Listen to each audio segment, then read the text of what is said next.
opinions about what was said in the locker room the other day from a lot of outside people. What exactly did you mean by all that the other day?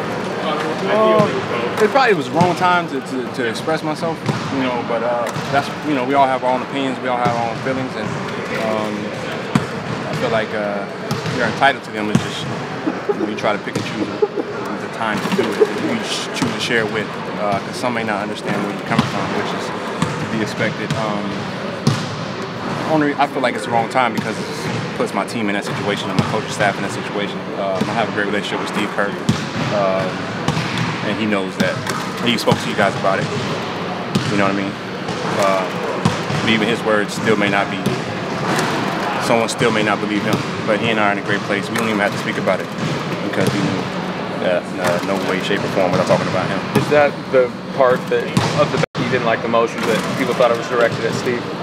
No, I wouldn't say that I was hurt by it because you know, I've been in worse situations. I've been in similar situations. I've experienced through my life, so that's why I feel like I can speak out on it because I've been through it. So from that perspective, you just learn. You know, you continue to learn about yourself. You continue to learn about your others, and you adjust or you just continue to put things in perspective. Just to be clear, frustration about the schedule and having to come back and go back and guys needing. No, you know, I would just, you know, you have a conversation with a group every single day, and you know, they're thrust so much into your lives. It's almost like you have a robotic type of mindset. You know? So you can have a mentality of past to present. You know, groups of people, generations, you can feel similar, not the same, but similar, and you know, just speak upon this, you know, the same routine and this kind of grind. May not, like I said, may not have been the right time or place to speak on it, but you know, it doesn't change the way that someone may feel. And I feel like that's what everyone has to respect. If someone feels a certain way, you know, you can't say that they're a bad person. As long as there's no prejudice, and as long as there's no ill intent towards them. When you say is the joke kind of on us, is that sort of what you're getting at when you talk that way? I mean, I like to have fun with you guys. I shouldn't say fun. I like to play mind games with you guys.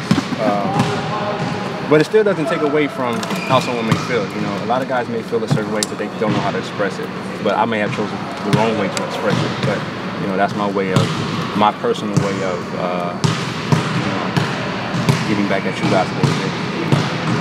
Did you hear from people who were words? You know, I talked about that with my wife as far as what the word offend means. You know, because I think I offended someone when I went to the golf course yesterday. You know what I mean? Because I just took a rest. I just rested the last game for San Antonio, and I feel like someone's offended that I went to play golf. So, you know, you kind of live in a world right now where, you know, our team's so much in the spotlight. There's such a microscope on us as players that, you know, any given move can offend someone. So you can't live life, you know, trying not to offend anyone. You just can't live life. So you were golfing yesterday and... I should have been resting. Right. Feet up. I should have been resting. Somebody said that to you. I just should have been resting.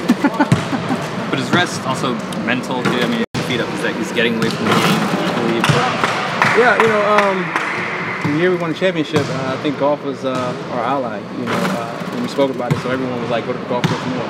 You know, when we lose a couple games, you know, it's a different lookout. You know, but that's just, you know, we all as players we understand that that's something we have to go through, and that's part of the job, and part of being successful at it is not letting it affect you or being distracted. Steve just talked about the situation.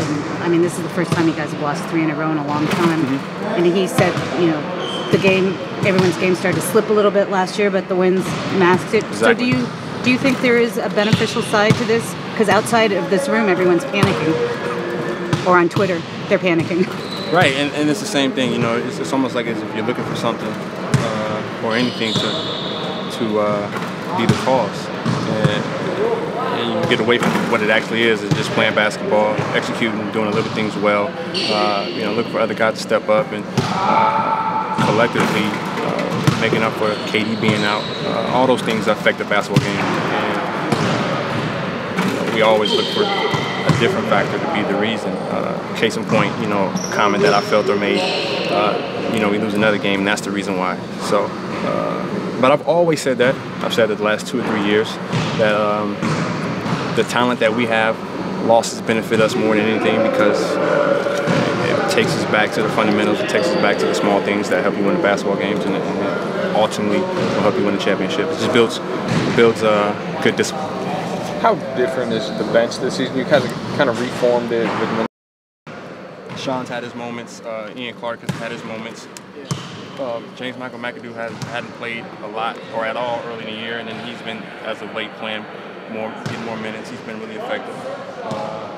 And D.West as well, before his injury, he was really giving us significant minutes. And then we talk about JaVale. Everyone says he's kind of, re-energized his career. So everyone's had good moments at good times, but we're working to bring it all together and everyone playing confident and playing at a high level at the same time. Because there's been times we've had slippage and we haven't been able to hold leads or continue to expand. Every player in the history of the game has had to go through it. Maybe not so much early on because there weren't as many teams, so it wasn't as much crazy travel. But I'm always looking at Michael Jordan, he's the greatest player of all time by far. And I say he went through some grueling schedules, and some broke down shoes, not as good technology, wasn't as good as planes. Meals might not have been as good. Got some privacy though, that might have helped his thought process. But those guys went through it, so I feel like you gotta kind of honor the game, the true essence of the game, which is 82 games, and you just kind of figure it out. Sometimes you have the luxury to rest guys. And we've had the opportunity to do that the last couple of years, so it's just kind of hit us right now. We just got to work our way out of it. Do you regret making? Regret? What does the regret mean? I'm still trying to figure that out. Do you wish you hadn't said anything in a public manner? I wish I wouldn't have put my teammates and the organization in that situation. But like I said, it doesn't change, how I feel about certain situations. You can't give certain people power, and I gave certain people power. So, like I said, live and learn from the situation,